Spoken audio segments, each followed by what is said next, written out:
For our last week with Stalky and Company, we're going to think about patriotism and honor.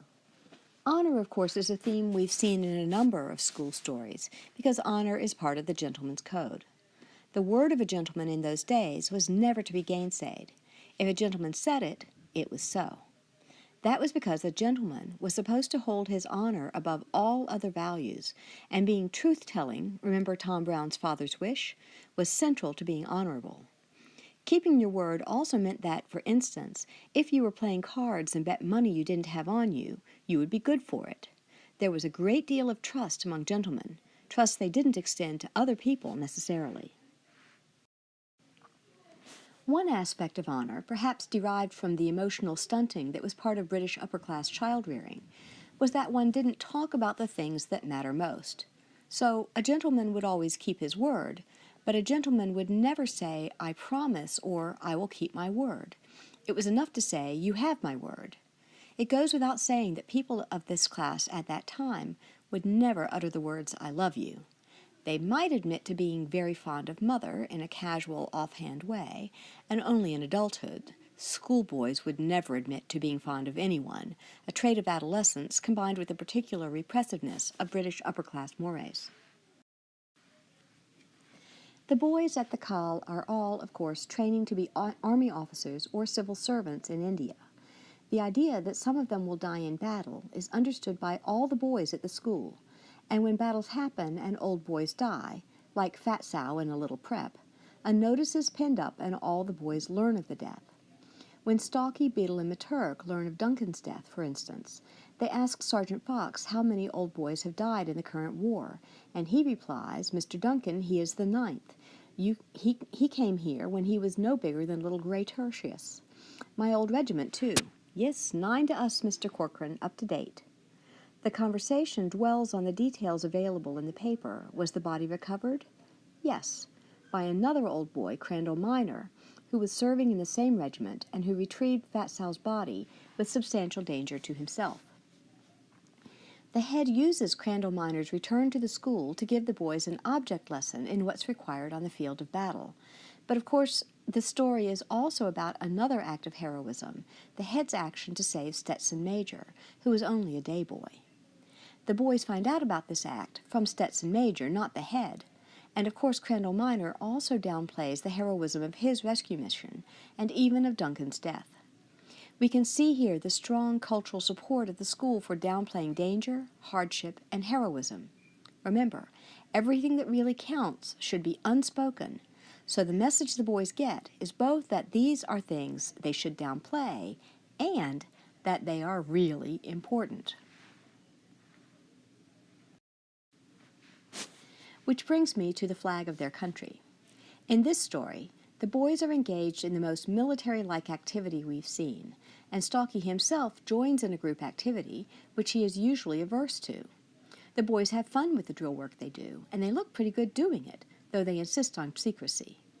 But, of course, outsiders, in the form of the council and eventually Mr. Raymond Martin, MP, intervene. When the Member of Parliament first insults them by assuming they play marbles, and then goes on to cry aloud little matters like the hope of honor and the dream of glory that boys do not discuss even with their most intimate equals, the pleasure they've taken in drill is destroyed, and Stalky, in particular, feels his finest feelings have been cheapened by this discourse. But all that is as nothing to what he feels when Raymond Martin, MP, brings out the British flag and offers it to the boys. The text tells us that the college never displayed it. It was a matter shut up, sacred, and apart. In other words, of all things not to talk about, the flag as a symbol of the nation functions as something meaningful because they don't wave it about all the time. This sentiment is probably a little bizarre to Americans. We wave our flag all the time, outside every school, at sporting events, even in churches. I'm sure you've seen American flag underwear and paper plates. The boys react to the Member of Parliament's display of the flag with horror, because he is making their feelings of honor and duty equivalent to the packaging of a certain kind of striped sweetmeat that has the Union Jack on its box. I can only imagine what they would say if they saw Union Jack boxer shorts. For these boys, the flag shouldn't be mixed in with ordinary life, and neither should deeply noble sentiments. Those things are preserved as sacred by the fact of their being excluded from the everyday. This reminds me of a student I had a few years ago. He was a veteran who had served multiple tours in Afghanistan and Iraq. When he mentioned this in class one night, there was a chorus of, "Thank you for your service." I'm sure everyone was surprised when he responded, "I hate it when people say that." The other students wanted to know why. He told us that he thinks it is something people say so they don't have to hear his story. They say it, and then they feel all patriotic, but they don't really want to know about his experiences, his losses, his sacrifice. That's more or less what's going on with the boys at the call. They are perfectly willing to die for their country. They just don't want their sacrifice and patriotism to be made cheap and commonplace by having it used to make non-combatants feel good about themselves. They know very well that Raymond Martin, MP, has played soldier in a field near his home, but that he wouldn't have the first idea of how to conduct himself on a real battlefield, not that he would ever get near one. They resent being lectured about patriotism by someone who is happy to send other people's sons off to suffer and die, but who isn't willing to make any sacrifice himself.